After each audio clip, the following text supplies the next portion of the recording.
Banking sector में आज सबसे बड़ी हलचल यस बैंक और यूनियन बैंक को लेकर रही। 2 दिसंबर को इन दोनों बैंकों के शेयरों में करीब 3% की तेजी देखने को मिली और इसके पीछे एक ही वजह है, एनएससी का बड़ा फैसला। एनएससी ने 1 दिसंबर को घोषणा की कि 31 दिसंबर 2025 से यस बैंक और यूनियन बैंक को बैंक निफ्टी इंडेक्स में शामिल किया जाएगा। बता दें कि अभी बैंक निफ्टी में कुल 12 स्टॉक है और इन दोनों बैंकों के जुड़ने से इंडेक्स 14 शेयरों का हो जाएगा। आज जब यस बैंक और यूनियन बैंक तेजी में थे, उसी समय एचडीएफसी बैंक 1% नीचे, आईसीआईसी बैंक 1% नीचे और एक्सिस बैंक में भी करीब 1% गिरावट ट्रेड कर रहे थे।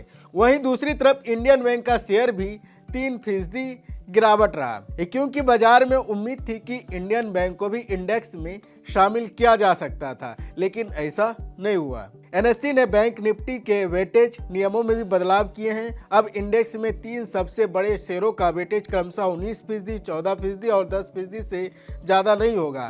पहले के प्रस्ताव से सबसे बड़े स्टॉक की सीमा 20% और टॉप 3 स्टॉक का कुल वेटेज 45% तय किया गया था, लेकिन अब इसे और हटा दिया गया है अब ताकि इंडेक्स ज़्यादा बैलेंस रहे। इन बदलावों का सीधा असर फंडों की आवाजाही पर पड़ेगा। आईआईएफएल अल्ट डेस्क के अनुसार एचडीएफसी बैंक में लगभग $331 मिलियन की निकासी हो सकती है। आईसीआईसीआई बैंक में करीब $351 मिलियन की निकासी हो सकती है, या उनके औसत दैनिक यानी एडीबी के 1.5 से 1.9 गुना के बराबर है। वहीं दूसरी ओर यूनियन बैंक में लगभग $100 मिलियन की निवेश आ सकता है और यस बैंक में करीब $115 मिलियन की निवेश आ सकता है, या उनके औसत डेली वॉल्यूम के लगभग 5 गुना और 4.9 गुना के बराबर है। इसके अलावा फेडरल बैंक और एयू स्मॉल फाइनेंस बैंक में भी उनके एडीबी में भी 2 गुना तक खरीदारी आ सकती है। एनएससी ने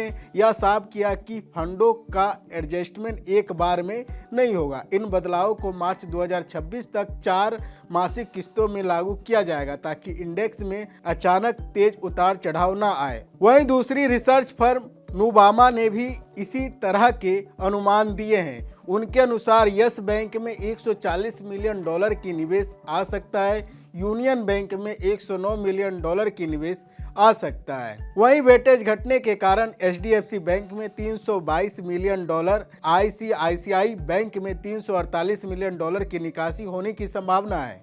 अब बात करते हैं कि फिलहाल बैंक निफ्टी में कौन कौन से बैंक शामिल है। फिलहाल इंडेक्स में 12 स्टॉक है जो HDFC Bank, ICICI Bank, Axis Bank, State Bank of India, Kotak Mahindra Bank, AU Small Finance Bank, IndusInd Bank, Federal Bank, IDFC First Bank, Punjab National Bank, Canara Bank और Bank of Baroda. Yes Bank और Union Bank के जुड़ने के बाद यह सूची 14 स्टॉक का हो जाएगी। आज के ट्रेड में जहां बड़े प्राइवेट बैंक दबाव में थे, वहीं बाकी शेयरों में हल्की खरीदारी नजर आई। कुछ में 2% तक की तेजी देखने को मिली। आने वाले महीनों में इन बदलावों के कारण yes bank, union bank, Federal bank और एयू स्मॉल फाइनेंस बैंक जैसे शेयरों में ज़्यादा हलचल देखने को मिल सकती है, क्योंकि फंड फ्लो सीधे इनके तरफ शिफ्ट होगा।